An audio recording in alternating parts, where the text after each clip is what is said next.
மாணவர்கள் அனைவருக்கும் வணக்கம். நாம் 10ஆம் வகுப்பில் இருக்கிற வேதியியல் பாடத்தில் சில கேள்விகளை பார்த்துட்டு இருக்கிறோம். அந்த வரிசையில் இன்னைக்கு 22வது ஒரு கேள்வி. புரோப்பேன், பென்சீன், வளைய பியூட்டேன், பியூரான் இதனுடைய ஸ்ட்ரக்சர் அமைப்பை வரைஞ்சிக்கிட்டு இது வந்து நிறைவுற்றதா நிறைவுறாததா அப்படிங்கிற மாதிரி நம்ம எழுத வேண்டியது வருங்க. பொதுவாக கார்பன் கார்பன் பிணைப்பு ஒற்றை பிணைப்பா சிங்கிள் பாண்டாக இருந்தால் அதுக்கு பேர் நம்ம நிறைவுற்றது அப்படின்னு ஞாபகம் வச்சுக்கோங்க. கார்பன் கார்பன் சிங்கிள் பாண்டாக இருந்தால் நிறைவுற்றது. கார்பன் கார்பனுக்கு நடுவில் டபுள் பாண்டோ ட்ரிபிள் பாண்டோ வந்தால் நிறைவுறாதது. இதை ஞாபகம் வச்சுக்கோங்க. ஓகேவா? சரி,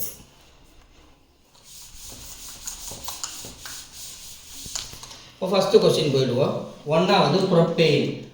ஸோ புரோப்பேனுடைய அமைப்பு வாய்ப்பாட்டு நம்ம எழுத போகிறோம்.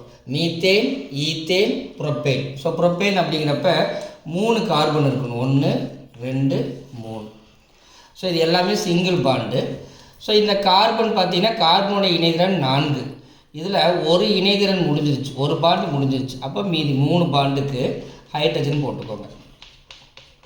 இந்த கார்பன் பாருங்கள், இந்த கார்பனுக்கு 2 பாண்டு முடிஞ்சுது. அப்போ மீதி 2க்கு ஹைட்ரஜன் போடுங்க. இந்த கார்பனுக்கு ஒரு பாண்ட் முடிஞ்சது, மீதி 3 போடுங்க. ஸோ இதுதான் வந்து புரோப்பேனுடைய formula. CH3 CH2 CH3. So நீங்கள் எப்படி எழுதிக்கலாம்? CH3 CH2 CH3. ஸோ நீங்கள் ஒன்று இப்படி எழுதலாம் அல்லது இப்படி எழுதலாம். ரெண்டில் ஏதாவது ஒன்று நீங்கள் எழுதிக்கோங்க. ஸோ இது பார்த்தீங்கன்னா ஃபஸ்ட்டு ஒன், இது நிறைவுற்றதா நிறைவுறாததா அப்படின்னா இது வந்து நிறைவுற்றது. ஏன்னா எல்லாமே சிங்கிள் பாண்டாக இருக்குது. ஸோ நிறைவுற்றது. இது வந்து பார்த்திங்கன்னா நேராக இருக்குது இல்லையா, திறந்த சேர்மம், திறந்த சங்கிலி தொடர் சேர்மம். நீங்கள் திறந்த சேர்மம் அப்படின்னு எழுதினா கூட போதும். ஓகே. ஸோ புரோப்பேன் அப்படிங்கிறப்ப உங்களுக்கு இந்த CH3 CH2 CH3 மறந்துருச்சுன்னா 3 கார்பன் போட்டுக்கிட்டு எல்லா பக்கம் ஹைட்ரஜன் போட்டு எழுதிட்டு. 2 பென்சீன் அப்படின்னு சொல்லியிருக்காங்க. ஸோ பென்சீனை பொறுத்த வரைக்கும் பார்த்தீங்கன்னா 6 கார்பன் இருக்கும். நீங்கள் இந்த மாதிரி முதல்ல போடுங்க, ஒரு ஸ்கொயர் மாதிரி போட்டுக்கிட்டு இந்த 2க்கு சென்டரில் ஒரு கார்பன், இங்கே ஒரு கார்பன், சரியா போட்டுட்டு இங்கே டபுள் பாண்ட் போடணும். 1 விட்டு 1 எங்கே வேணால் நீங்கள் டபுள் பாண்ட் ஆரம்பிக்கலாம், ஆனால் 1 விட்டு 1 போடணும். ஓகே, போட்டதுக்கப்புறமா இந்த கார்பனுக்கு பாருங்கள் 1 2 3 பாண்டு முடிஞ்சது, ஒரு ஹைட்ரஜன். இந்த கார்பனுக்கு 1 2 3 முடிஞ்சது, ஒரு ஹைட்ரஜன்.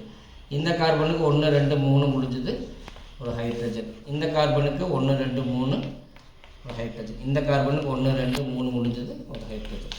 இவ்வளோதான். நீங்கள் இதோ இந்த கார்பனுக்கு ஒரு ஹைட்ரஜன். ஸோ இவ்வளோதான். அல்லது எனக்கு இது மறந்துருச்சு, போடுறதுக்கு சிரமமாக இருக்குது அப்படின்னா நீங்கள் இப்படி கூட போடலாம். இப்படி போட்டுட்டு 1 விட்டு 1 டபுள் பாண்ட். இதுவும் சிரமமாக இருக்குது அப்படின்னா நீங்கள் என்ன பண்ணலான்னா இப்படி போட்டாலும் கரெக்டு. ஸோ இந்த 3ல் நீங்கள் எதை வேணால் போட்டுக்கோங்க, 3ல் எது போட்டாலும் கரெக்டு. ஸோ இது நிறைவுற்றதா நிறைவுறாததான்னா டபுள் பாண்ட் வந்துருச்சு இல்லைங்களா, இங்கே பாருங்கள் டபுள் பாண்ட் வந்துருச்சு. அதனால் இது வந்து நிறைவுறாதது, நிறைவுறாத சேர்மம். அதே சமயம் இது வந்து ஒரு வளைய சேர்மம் இல்லையா, வளைஞ்சிருக்கு இல்லைங்களா, வளைய சேர்மம். இதை நம்ம என்ன சொல்லுவோம் அப்படின்னா அரோமேட்டிக் அப்படின்னு சொல்லுவோம். அரோமா அப்படின்னா அரோமா பேக்கரிங்கெல்லாம் கேள்விப்பட்டிருப்பீங்க இல்லையா, அரோமா அப்படின்னா ஸ்மெல்னு அர்த்தம். ஸோ இது வந்து ஒரு அரோமேட்டிக் சேர்மம், அரோமேட்டிக் சேர்மம், சரிங்களா? இப்போது 3வது போயிடும். வளைய butane. Methane, ethane, propane, butane. அப்போ பியூட்டேன் அப்படின்னா நமக்கு 4 கார்பன் இருக்கணும். அதுலேயே என்ன கொடுத்துட்டாங்கன்னா வளைய அப்படின்னு என்னது, வளைஞ்சிருக்கணும். 1 2 3 4. ஓகே, 4 கார்பனை வளையமாக போட்டுக்கோங்க. இந்த கார்பனுக்கு பார்த்தீங்கன்னா 2 வேலன்சி முடிஞ்சது, 2 பாண்ட் முடிஞ்சது. இப்போ மீதி 2 ஹைட்ரஜன் போடணும் இல்லையா, அதுக்கு போனால் 2 ஹைட்ரஜன் அப்படியே போட்டுங்க.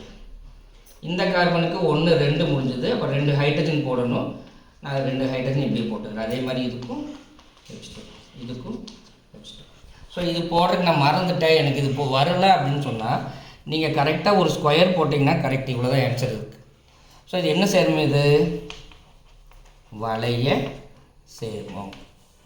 ஓகேவா? இது வந்து நிறைவுற்றதா நிறைவுறாததான்னா எல்லா பாண்டும் சிங்கிள் பாண்ட், அதனால் இது வந்து நிறைவுற்ற சேர்மம்.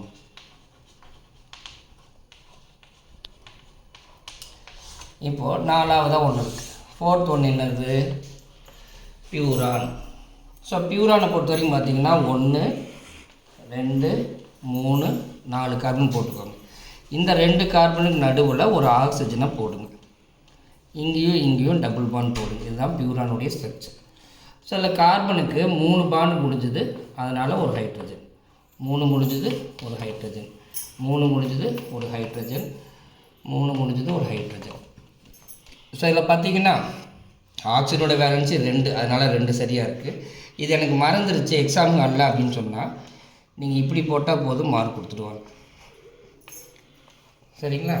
ஸோ இதோட பேர் என்னது? இதுவும் வளைய சேர்மம். ஆனால் பொதுவாக வந்து இது எல்லாமே ஹைட்ரோ கார்பன். ஹைட்ரஜனும் கார்பனும் இருந்தால் தான் நம்ம ஹைட்ரோ கார்பன் சொல்லுவோம்.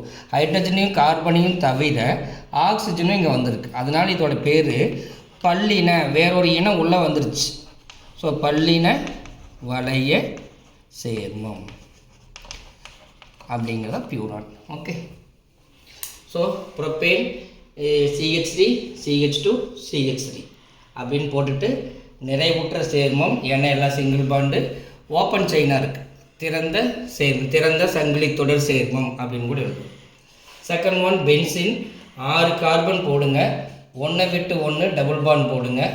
மற்ற இடங்கள்லாம் ஹைட்ரஜன் வச்சு பேலன்ஸ் பண்ணுங்கள். இதோட ஸ்ட்ரக்சர் பார்த்திங்கன்னா இது மறந்துருச்சு அப்படின்னா ஒரு ஹெக்ஸகன் ஒன்று போட்டுட்டு ஆல்டர்னேட்டாக 1 விட்டு 1 டபுள் பாண்ட் போடுங்க. இதுவும் மறந்துருச்சா சென்டரில் ஒரு சர்க்கிள் போடுங்க. ஏன்னா இந்த பாண்டோட பேர் பை பாண்ட். இந்த பை பாண்ட் வந்து ஒரு இடத்துல நிலையாக இருக்காது. அது இங்கே இருக்கிற பை பாண்ட் இங்கே வரும், இங்கே இருக்கிற பை பாண்ட் இங்கே வரும், இது இங்கே வரும். இந்த பை பாண்ட் உள்ளே வந்து சுற்றிக்கிட்டே இருக்கும். அதை மீன் பண்ணுறங்காட்டி தான் நம்ம இப்படி என்ன பண்ணுறோம், ரவுண்டு போட்டு காட்டுறோம். ஸோ இது வந்து நிறைவுறாத சேர்மம், ஏன்னா டபுள் பாண்ட் வந்துருச்சு.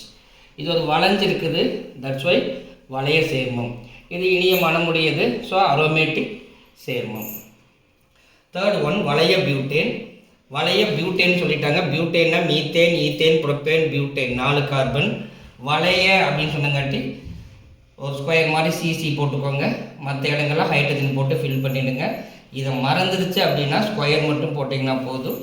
இது ஒரு வளைய சேர்மம், எல்லாமே சிங்கிள் பாண்டு, ஸோ நிறைவுற்ற சேர்மம்.